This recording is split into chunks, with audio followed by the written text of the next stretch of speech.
నా పేరు సంతోష్. నేను ఒక ప్రైవేట్ ఎంప్లాయీ అండి. మా బాబు పెద్ద బాబు డి సాయి పునీత్, ఆయన నారాయణ జూనియర్ కాలేజ్ గడ్డెన్నారం బ్రాంచ్లో చదువుతున్నాడు. Intermediate first year MPC group తీసుకున్నాడు అతను. కాలేజ్ జాయిన్ అయినాక ఇది ఫస్ట్ టైం ఈ ఇన్సిడెంట్ జరిగింది అని మాకు తెలుసు. కానీ మేము ఎప్పుడైతే పోలీస్ వాళ్ళని పిలిచామో, పోలీస్ వాళ్ళు ఎప్పుడైతే ఎంటర్ అయ్యారో వాళ్ళు చెప్పడమే ఇది మూడో ఇన్సిడెంట్ అని చెప్పారు. సో పేరెంట్స్కి అవగాహన లేదు ఇట్లా ఇన్సిడెంట్స్ జరుగుతున్నాయని చెప్పేసి. సో పేరెంట్స్కి కూడా ఇది ఒకటి లెసన్ కావాలన్నట్టుగా చెప్తున్నాను. వాళ్ళ బిహేవియర్ ఒక రౌడీని కొట్టినట్టుగా కొట్టిండ్రు నా కొడుకుని. ఒక రౌడీని కొట్టినట్టుగా కొట్టిండు. వాని ఏజ్ 15 ఇయర్స్ బాబుని ఒక ఫ్లోర్ ఇన్ఛార్జ్, వాడు ఒక టాల్ 6 feet, చూస్తే వాడు విలన్ లాగా ఉన్నాడు, లోపల పిఎస్లో ఉన్నాడు. వాడు ఇద్దరు అబ్బాయిలు గొడవ పడుతున్నప్పుడు వాళ్ళని పక్కకు జరిపి పేరెంట్స్కి ఇంటిమేట్ చేసి పేరెంట్స్ని పిలిచి వాళ్ళ ఏముందో ఫాల్ట్ చెప్పాలి. అది కాకుండా వాడు పర్సనల్ గర్జ్ లాగా నా కొడుకుని ఇష్టం వచ్చినట్టు కొట్టి కింద పడేసి తన్నిండు. గల్లా మొత్తం ఒత్తిండు. ఇక్కడ అన్ని అద్దులు ఉన్నాయి, వాని గోరద్దులు. వాడు మొత్తం ర్యాషెస్ వచ్చినాయి, జా మొత్తం ఇరిగిపోయింది నా కొడుకుది. వాడు ఇప్పుడు ఏం పరిస్థితి వాంది? వాడు ఇప్పుడే స్టార్ట్ చేసిండు వాని కెరియర్. మనం నమ్మి ఇన్ని లక్షలు పెట్టి మనం ఒక కాలేజీలో జాయిన్ చేస్తే ప్రిన్సిపల్ బుచ్చిరెడ్డి వాడంత వరస్ట్ ఫెలో ఎవడు లేడు. స్టాఫ్ ఇన్సిడెంట్ అయింది 3/17కి. వాళ్ళు మాకు ఇంటిమేషన్ కూడా ఇవ్వలే. మా బాబు మాకు కాల్ చేసి ఒక వాయిస్ రికార్డ్ వాళ్ళ మదర్ ఫోన్కి మెసేజ్ పెట్టిండు, నన్ను మా ఫ్లోర్ ఇన్ఛార్జ్ ఇట్లా కొట్టిండు, వీళ్ళు నాకు ఫోన్ ఇస్తలేరు ఇంటిమేట్ చేయడానికి, మీరు తొందరగా రండి అని. అంటే 3 o'clock నుంచి మాకు పేరెంట్స్కి కూడా ఇంటిమేట్ చేయలే. అట్లాంటి యాజమాన్యం ఉంది, ఇది వీళ్ళ మీద కఠినంగా చర్య తీసుకోవాలి. ఇట్లాంటి కాలేజీలని ఫస్ట్ బంద్ చేపియాలి. మనం పేరెంట్స్ నమ్మి పిల్లల్ని పంపిస్తున్నాము, వానికి ఎవరు ఇచ్చిండు అధికారం మా పిల్లల మీద చేయడానికి? లక్షలు డబ్బులు తీసుకుంటారు. అడ్మిషన్ అప్పుడు మమ్మల్ని రిక్వెస్ట్ చేసి లోపల కూర్చోబెడతారు. మేము ఎవిడెన్స్ అడగనికపోతే గేట్లు బంద్ చేసుకుంటారు వాళ్ళు. మమ్మల్ని పేరెంట్స్ని బయట నించోబెడతారా? కాబట్టి దీని మీద యాక్షన్ తీసుకోవాలి. ఆ ఫ్లోర్ ఇన్ఛార్జిని నా కొడుకును కొట్టి వాడు అబ్స్కాండ్ అయ్యిండు అదే రోజు. ఎవ్రీడే 7 o'clock వరకు వాడు కాలేజ్లో ఉండేవాడు. ప్రిన్సిపల్ చెప్పిండు మీరు వెళ్ళిపోండి అని చెప్పి ఆ ఫ్లోర్ ఇన్ఛార్జ్ని అబ్స్కాండ్ చేయించిండు, ఆయనను బయటికి పంపించేసిండు. టోటల్ యాజమాన్యం ఇంట్లో ఇంక్లూడ్ ఉంది. నారాయణ గడ్డెనారం బ్రాంచ్ మొత్తం స్టాఫ్ అందరూ మొత్తం అందరు ఒక్కటే కుమ్మక్కై ఉన్నారు. ఆయన సపోర్ట్ చేసిర్రు. 3 days నుంచి ఆయన దొరకలేడు. నిన్న 17th రోజు క్లాస్ ఇన్ఛార్జ్ కూడా మాకు రెస్పాండ్ కాలేదు.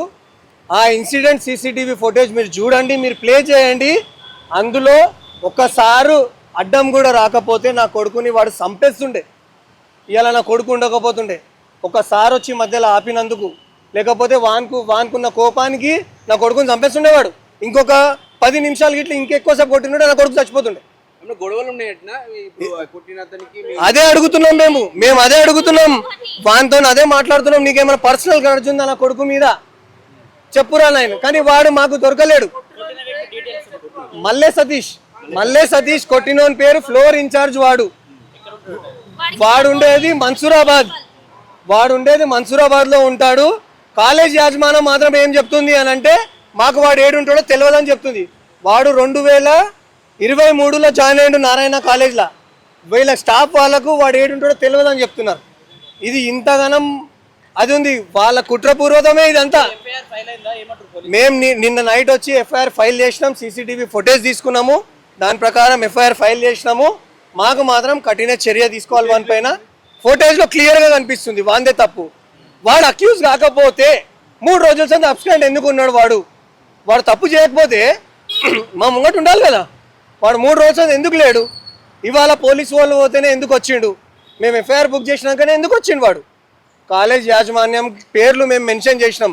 ప్రిన్సిపల్ బుచ్చిరెడ్డి మెయిన్, అందులో AO విజయ్, వీళ్ళందరూ కలిసి వాడిని 2 రోజుల సంది కాపాడిర్రు. ఇవాళ వాడిని పొద్దున్న తీసుకొచ్చి PS లో సరెండర్ చేశారు. ఎందుకు? మేము FIR బుక్ చేసినాం కాబట్టి. పోలీసులు FIR బుక్ చేసి అతన్ని రిమైండ్కి తీసుకెళ్తున్నారు. మేము కంపల్సరీ చెప్తున్నాం, కాలేజ్ మీద కాదు, first of all Narayana organization మీద కఠినంగా చర్య తీసుకోవాలి. బుచ్చిరెడ్డి ఎవరైతే ప్రిన్సిపల్ ఇన్ఛార్జ్ ఉన్నాడో he is unfit for that seat, వాడిని తీసేసేయాలి ఫస్ట్. వానికి కూడా ఎక్కడ ఉద్యోగం రావద్దు. అండ్ వీళ్ళు ఏమంటున్నారంటే మేము అతన్ని టర్మినేట్ చేసినాము, మళ్ళా మాకు సంబంధం లేదు, మీరు ఏమైనా చేసుకోండి అని చెప్పి మాకు నిన్న చెప్పడం జరిగింది. కానీ వాళ్ళు టర్మినేట్ చేయలేదు, వానితో రిజైన్ అని పెట్టారు. రిజిగ్నేషన్కి టర్మినేషన్కి చాలా డిఫరెన్స్ ఉంటుంది. టర్మినేషన్ అంటే వానికి ఎక్కడ ఉద్యోగం రాదు. వాడు ఇప్పుడు నా కొడుకుకి జరిగిన సంఘటన వేరే పిల్లలకు ఎవరికి జరగద్దు, నా కోరిక అదే. వాడిని మాత్రం ఎక్కడ జాబ్, వాడు ఇట్లాంటి ఇన్స్టిట్యూషన్స్లో మాత్రం వాడు పని చేయొద్దు, వాడు కూలి పని చేసుకొని బతకాలి. ఎవరో పిల్లల మీద వాడు చేయబెట్టడం అనేది చాలా తప్పు. కాలేజ్ పైన తీసుకోవాలి, తర్వాత ప్రిన్సిపల్ ఆయనకైతే రెస్పాన్సిబిలిటీ ఉంటుంది కదా, ఆయన పైన కూడా తీసుకోవాలి. ఈయన అరెస్ట్ చేసేసిరు, అయిపోయింది. వీళ్ళంతా యాజమాన్యం వాళ్ళే, వాళ్ళే చూడండి. వీళ్ళందరూ ఏం చేసిరు, మమ్మల్ని ప్రోవోక్ చేసిరు. ఫస్ట్ డే 15th రోజు మమ్మల్ని ఎంత ప్రోవోక్ చేసిరు అంటే, లేదు మేడం, అది మేడం, ఇది మేడం అని చెప్పి మమ్మల్ని ప్రోవోక్ చేసి మమ్మల్ని కేసు పెట్టనీయకుండా చేసిరు. తీరా మంచిగా వాడిని బయటికి 5 గంటలకి 5:40కి వాడు బయటికి వెళ్ళేటోడు, 5:25కి వాడు వెళ్ళిపోయిండు బయటికి కాలేజ్ లోంచి. ఏం లేవు సార్. బాబు ఆ పిల్లోడు చిన్న పిల్లోడు 15 years, అతనికి 60 years, ఆయనకి ఏం గొడవలు ఉంటాయి చెప్పండి. మా బాబు వాళ్ళ ఫ్రెండ్స్ తో కూడా మాట్లాడితే మేము ఆల్రెడీ అందరు స్టూడెంట్స్ తోని మాట్లాడినా, వీడు సైకో అంట, సైకోని పెట్టుకున్నారు. ఓన్లీ వాళ్ళు ఏమంటారు, వీళ్ళు ఇది చేసేటోని కాదు, చదువు చెప్పడమో లేకపోతే వాడు ఇన్ఛార్జ్ చేసేటోని, వాడు ఒక సైకో అంట. పిల్లలే చెప్తారు. ఫ్లోర్ ఇన్ఛార్జ్ మాత్రమే, లెక్చరర్ కాదు, ఏం కాదు. మా ఒక్క బాబుతోనే కాదు, మిగతా పిల్లలతోని కూడా వాడు అలాగే బిహేవ్ చేస్తాడంట. ఏం న్యాయం అంటే కఠినంగా శిక్ష పడాలి. వాడికి ఒక్కడికనే కాదు. కంప్లైంట్ చేయలేదండి, నిన్న నైట్ కేసు ఫైల్ చేసాము. వాడి వాళ్ళ రిమైండ్కి వచ్చాడు. మేము బుచ్చిరెడ్డి నేమ్ మెన్షన్ చేసినాము దాంట్లో, కాకపోతే బుచ్చిరెడ్డిని మాత్రం తీసుకురాలే వీళ్ళు. ఏం తీసుకోలేదు, అదే చెప్తున్నాం కదా. కాలేజ్ యాజమాన్యం, ప్రిన్సిపల్ ఎవరైతే బుచ్చిరెడ్డి ఉన్నాడో మెయిన్ అక్యూజ్డ్ వాడే. వాడు ఈయనకు సపోర్ట్ చేసి రావాలి. అసలు ప్రిన్సిపల్ ఈడికి రాలేడు, వాడు రావాల్సింది కానీ వాడు మాత్రం రానేలేడు. ప్రిన్సిపల్ రావాలి కదా. నాకు నిన్న నేను వెళ్తే నేను రెస్పాన్సిబిలిటీ అని అన్నాడు. Where is your responsibility? నువ్వు ఇప్పుడు ఎందుకు లేవు ఇక్కడ? ఆ రోజు వాడిని ఎందుకు పంపించేసినావు? ఇప్పుడు మీరే చెప్పండి, ఒక పర్సన్కి ఏదైనా ఇంజురీ అయ్యిందంటే వాళ్ళ ఇంట్లో వాళ్ళకి మనం కాల్ చేసి చెప్తామా లేదా? ఇప్పుడు నా కొడుకుకి నీ ఇన్స్టిట్యూషన్లో ఇంజురీ అయ్యింది, నువ్వు నాకు ఫోన్ చేయాలనా లేదా? నాకు కాలేజ్ నుంచి ఒక్క ఫోన్ రాలేదు. నా కొడుకు పర్సనల్ గా వాడి దగ్గర ఆ రోజు మాకు చెప్తలేరు, సమాధానం ఇస్తలేరు. దాని గురించి వాళ్ళు అసలు చెప్తానే చెప్తలేరు. అట్లా ఏం లేదు, వాడు కొంచెం మెంటల్లీ డిజేబుల్డ్ లెక్క. ఎందుకంటే పిల్లలందరూ అదే చెప్తున్నారు. లేదండి, మీరు చూడండి, మీరు ఇదే కాదు వాళ్ళ దగ్గరికి వెళ్ళి కూడా ఇంకా వేరే తీసుకోండి. తీసుకుంటే మీకు కూడా తెలుస్తుంది కదా. వాళ్ళని కూడా ఫోర్స్ చేయండి, మాకు ఫుటేజ్ ఇవ్వమని మీరు అడగండి. మీరు అడిగితే బయటికి వస్తుంది అది. కాబట్టి మీరు వాళ్ళని అడిగితే ఇంకా ఆ పిల్లలు కొట్టుకున్నారా లేదా అనేది మీకే తెలుస్తుంది. పిల్లలు కొట్టుకోలేదు పాపం. ఆ పక్కన అబ్బాయి ఇంకొకటి ఎవరైతే ఉన్నారో ఆ అబ్బాయి మెంటల్ గా డిస్టర్బ్ ఉన్నాడు. వాళ్ళిద్దరు ఫ్రెండ్స్. ఆ పిల్లోడు మా బాబు మాట్లాడట్లేదని కాలర్ బట్టి లాగాడంట. జస్ట్ తోసుకున్న దానికి వీడు మధ్యలో వచ్చి వాడిని ఎత్తి కింద కొట్టి కాళ్ళతో నేసి తన్ని ఒక నరకం చూపించిండు నా కొడుకుకి. ఈ రోజు నా కొడుకు అన్నం తినడానికి కూడా ఇబ్బంది పడుతున్నాడు.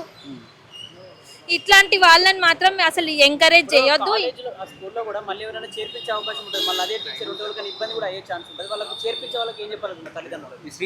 అట్లాంటి తప్పు మాత్రం అస్సలు చేయకండి. మమ్మల్ని ఎంత ఇది చేసిండ్రంటే, లేదు అక్క చెల్లె ఇంకో మా అక్కనే, అక్క నువ్వు వేయకపోతే ఎట్లా అక్క, నువ్వు వేయాలక్క అనే ఇంటెన్షన్ అని చెప్పి వేయించి, నేను ఉంటక్క నువ్వు ఉండక్క నేను చూసుకుంటక్క అని చెప్పిరు.